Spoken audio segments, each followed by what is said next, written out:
Fala galera, beleza? Aqui é o Wagner Rambo do WR Kits Channel e este é mais um vídeo do nosso curso de Assembly para PIC. No vídeo de hoje vamos continuar aquele estudo detalhado do Timer 1.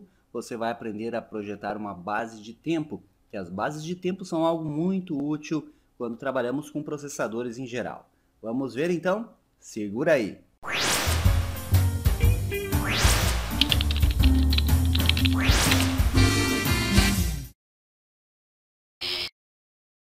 E esse vídeo é um oferecimento da Philippe Flop.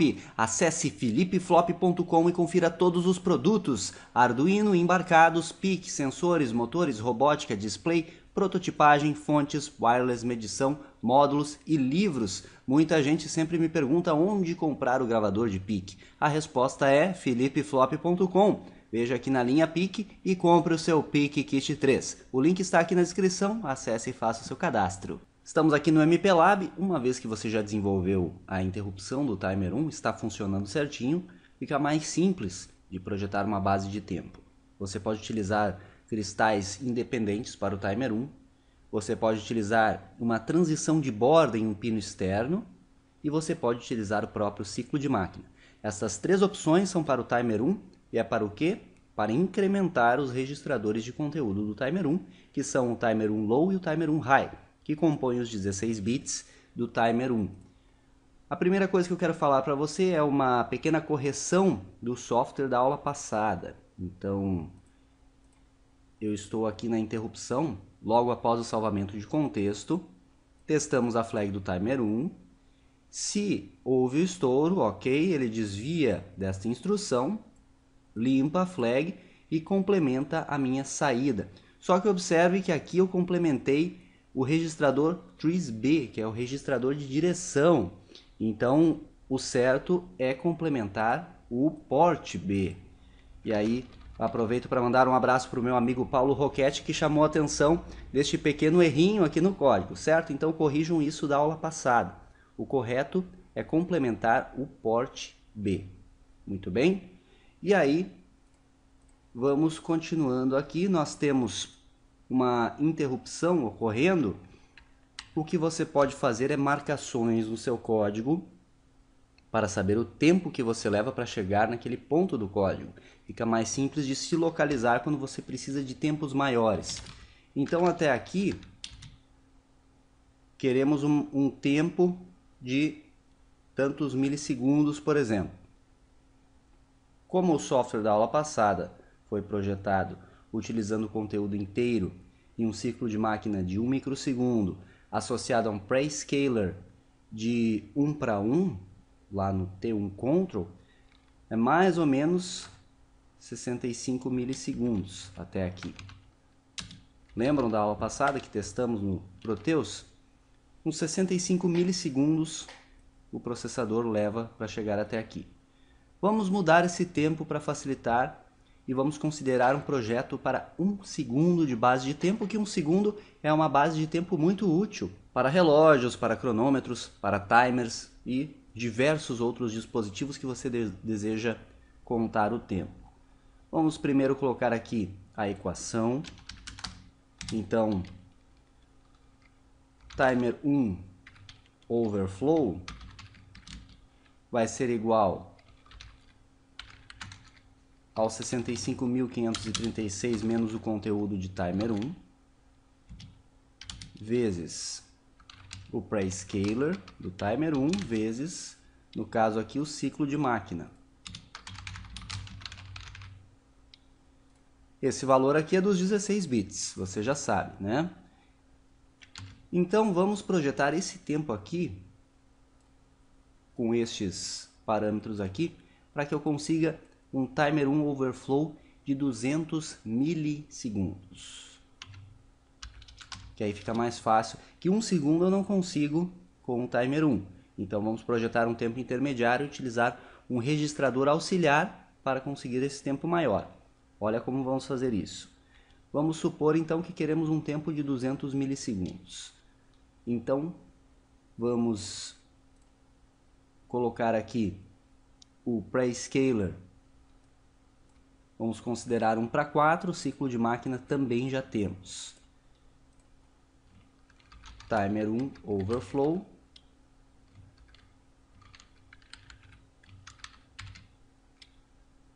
dividido por esses dois parâmetros aqui. Eu estou fazendo um arranjo novo na minha equação. É igual a 65.536 menos o conteúdo de timer 1.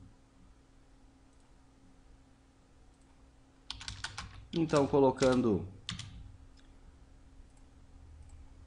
o conteúdo de timer 1 de forma isolada aqui, eu posso fazer o seguinte. Vamos abrir um parênteses aqui, colocar a minha fração desta forma, timer 1 overflow,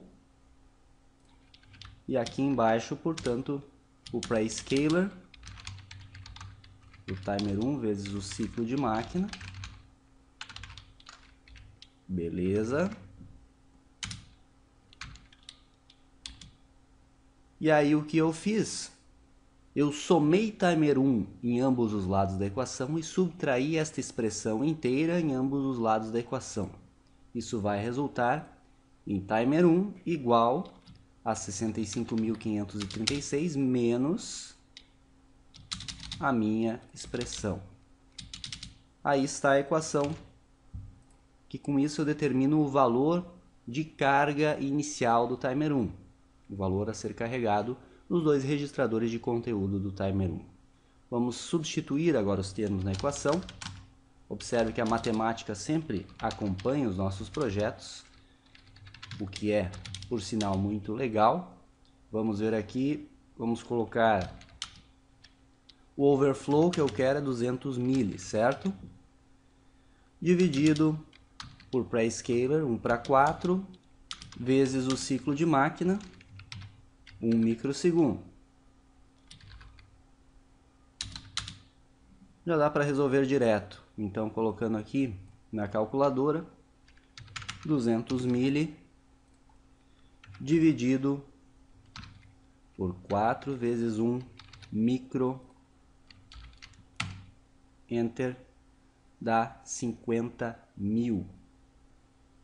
Então, esse é o número de incrementos do conteúdo de timer 1. Agora subtraio 50.000, veja que eu resolvi esta expressão aqui, então 65.536 menos 50.000.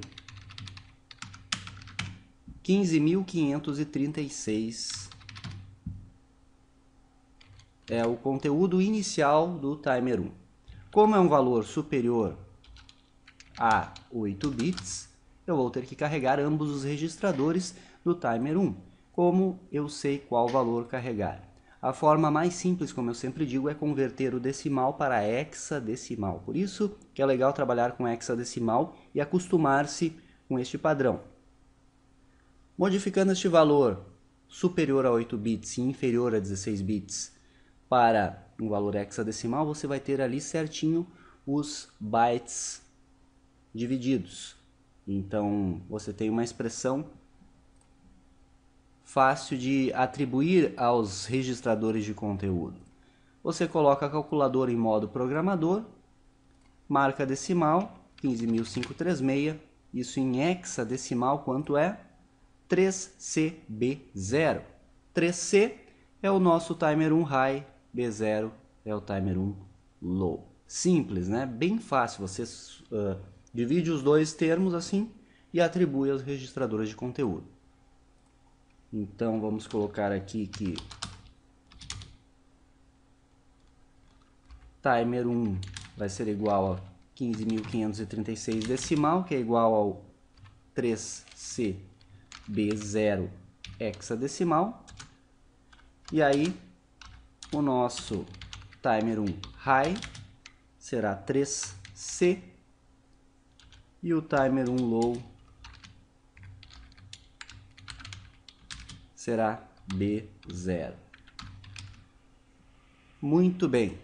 Isso para a nossa base de tempo de 200 milissegundos. Vamos ver se isso vai funcionar. Aqui no início do nosso código, vamos mudar o prescaler do timer 1 para 1/4. portanto, acho que é 21 hexa o valor. Se não funcionar, eu vejo depois como fica. Vejo no datasheet. E vamos aqui carregar, então, o valor 3C. Move a literal 3C para work. E carregar aí no timer 1 high. Inicializa o byte mais significativo do timer 1. E aqui B0.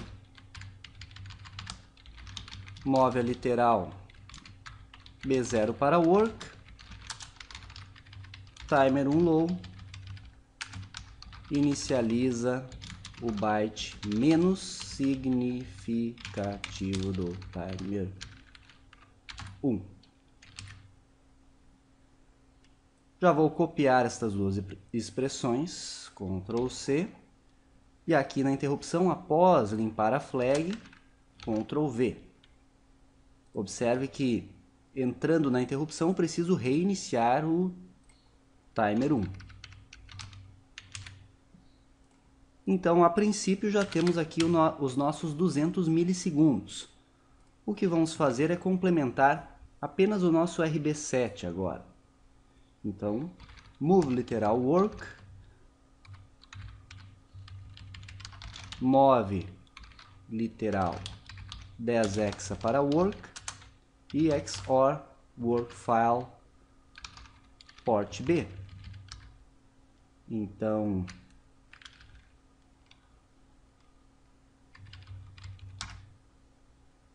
inverte apenas o RB7. Apliquei uma máscara em RB7, aliás aqui é 8, é o RB7, então é 80 hexa. Apliquei uma máscara em RB7 e inverto apenas ele com a operação XOR. Lembrando que as portas lógicas XOR, eletrônica digital, são inversores controlados. É o que estou fazendo aqui. Então esperamos um tempo de 200 milissegundos. Ctrl S, novo projeto. Acho que essa aula vai ficar um pouco mais demorada, mas é legal também uma programação mais detalhada em tempo real para você. 628A, MPASM, Browse, novo projeto. Vamos até a pasta.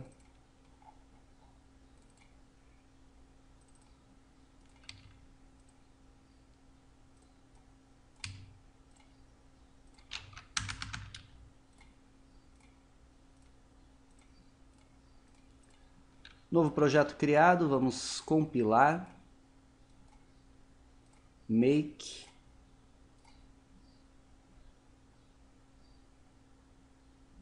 Beleza. Eu poderia debugar no próprio MPLAB, mas vamos aqui no Proteus mesmo, vai ser mais rápido para testar.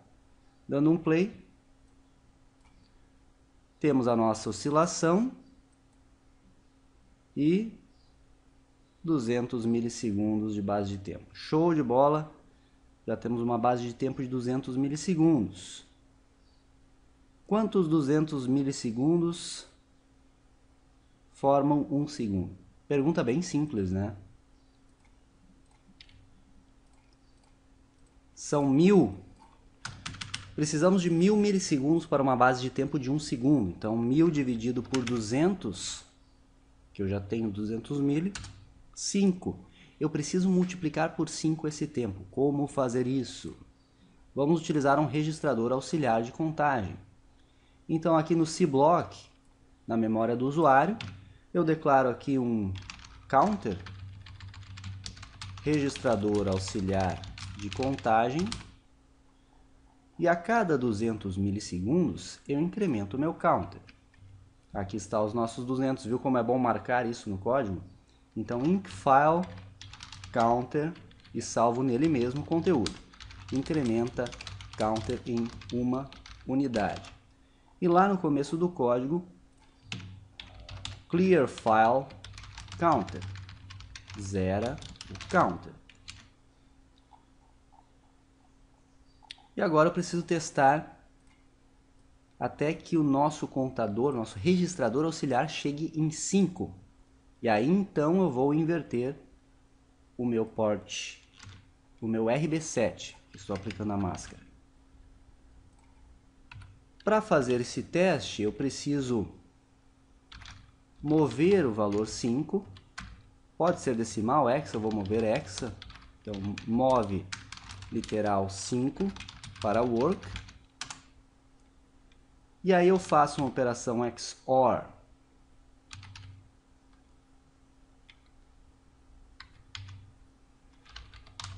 deste valor com o meu counter e salvo no registrador de trabalho.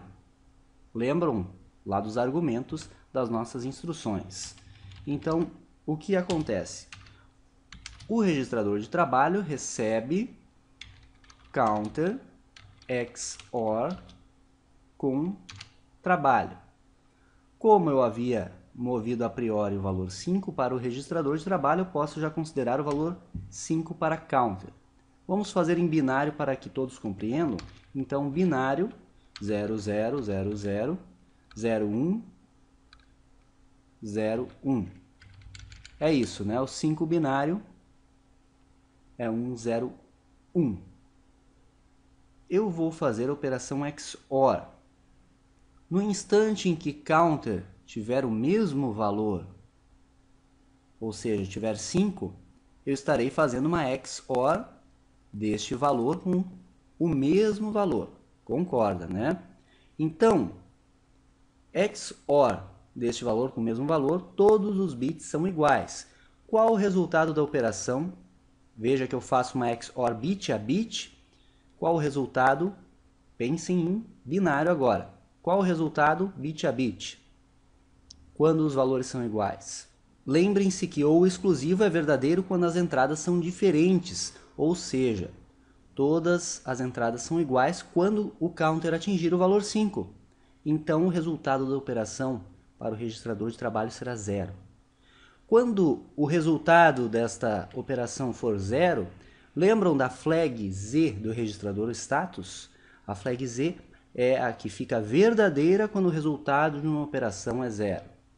Então, bit test file skip clear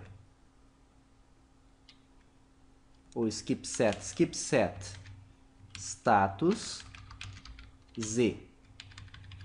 Então, resultado da operação foi 0.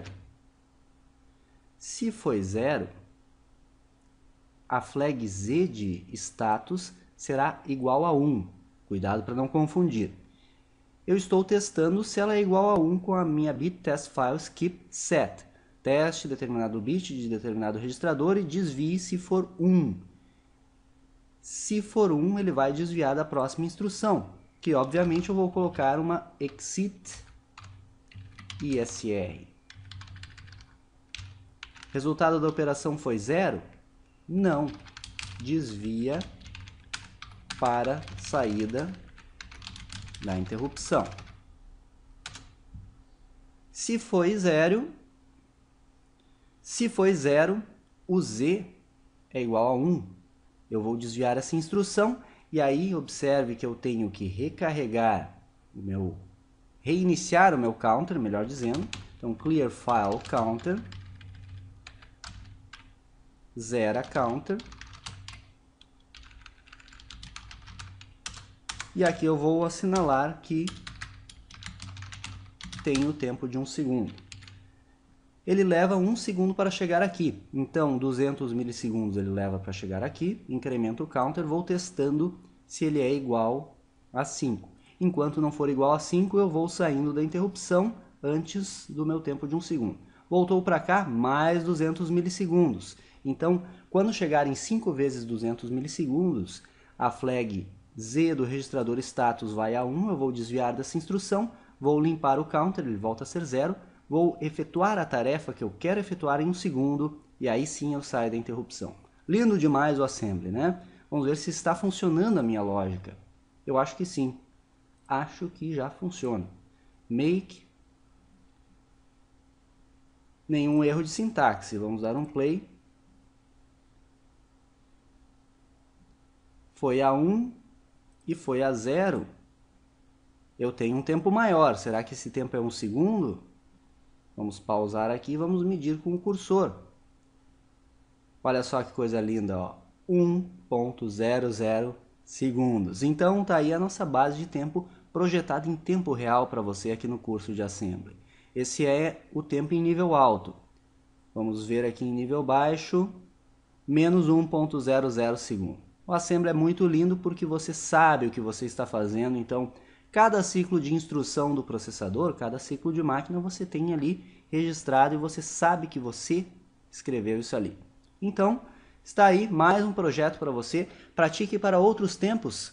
Tente projetar para 2 segundos, 4 segundos, meio segundo. Modifique à vontade esse software que vai estar para download aí na descrição. Desculpe se a aula ficou muito grande, mas eu tinha que mostrar esse passo a passo e explicar detalhadamente, afinal este é o nosso curso de Assembly para PIC. Qualquer dúvida, comentários aqui embaixo.